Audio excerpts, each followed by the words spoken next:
You know, so the entire time I played Pokemon X, I never fucking used this. I never fucking used a Master Ball on any fucking legendary. But well, to commemorate the 20 fucking years Pokemon has been around, I decided fuck it. And if you already got me this particular T-shirt, I'm gonna be reviewing a game. This being Pokemon X. Um, and and to a lesser extent, why? Now, for those of you who don't know what Pokemon is, it's basically an RPG where you have to play as a new Pokemon trainer, where you have to go around, collect Pokemon, train them. You have to go around, find, beat the living shit out of, capture, and then train wild Pokemon in a turn-based style, role-playing game. Now, back then, it was, if I say it was red, blue, and green, and a weird some yellow, which had Pikachu, as you started. There was 151 Pokemon. Um, and as time went on, it went from red, blue, and green over up to at least Pokemon X. It went from 151 to 200 some to 400 all the way up, and now to now 720 something. Now for Pokemon X and Y, you play as either I think his name's Glim and I think his name's Serena, I believe. Like you play as one or the other. And you go through and try to capture, and trade to get the 720 some Pokemon, which is your, overall objective. Now, the plot of Pokemon X and Y is that you play as one of two new, Pokemon trainers. There's two trainers that you could pick from. Now, I picked the dude, and, well, not the name, the name I nicknamed him until way later. No, no, the area for Pokemon X and Y is Kalos, which I think is modeled after fans. Throughout the Kalos region, there's a new team called Team Flare, and the more and more you play, the more and more apparent it is that Team Flare is becoming a problem. Then, when you get to Lumino City, you meet up with the professor. I forgot his name. I was just referring as the professor. He tells you why you and the three others, that being, the two playable characters, the two optimally playable characters, and the three funds that'll help you out. Now, throughout the game, you'll be challenged by, mini game, like all Pokemon, you'll be challenged by your life, not only your rival, but many other people. Now, Team Flare is basically run under the leadership of a guy, Lysander or something. Now, you'll meet him, the professor, and the who the fuck is getting the champion all in Lumino City? Now, Lysander, now let me tell you here. First time I saw that guy, I knew something didn't sit right with me. When I first saw him, he was walking around the door of the cafe after he gets done talking to the champion, I just sat there and thought, yeah, that guy does not sit right with me.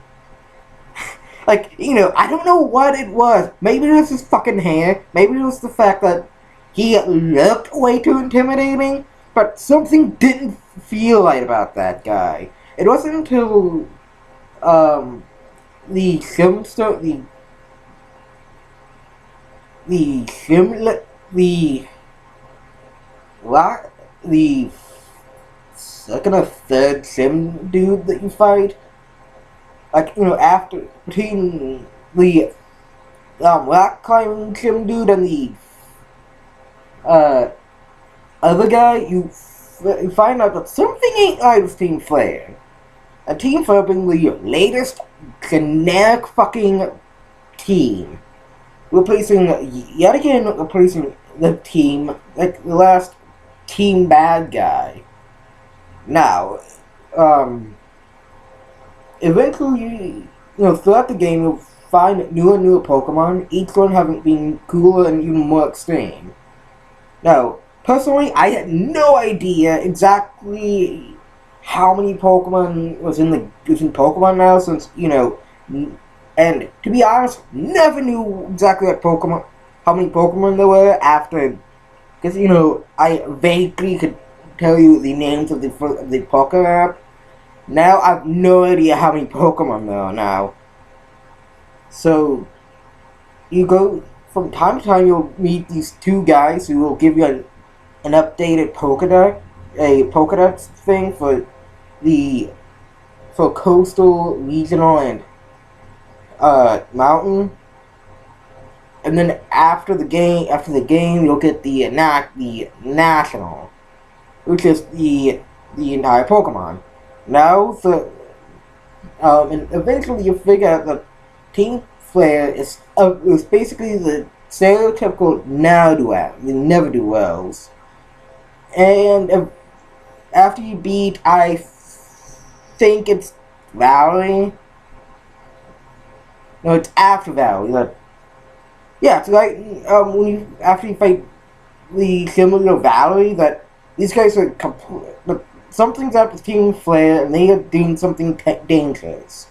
Because kind of like, I think Team Rocket, who did the exact same thing of stealing a shit ton of Pokeballs from the Pokeball factory to capture a shit ton some super huge Pokemon.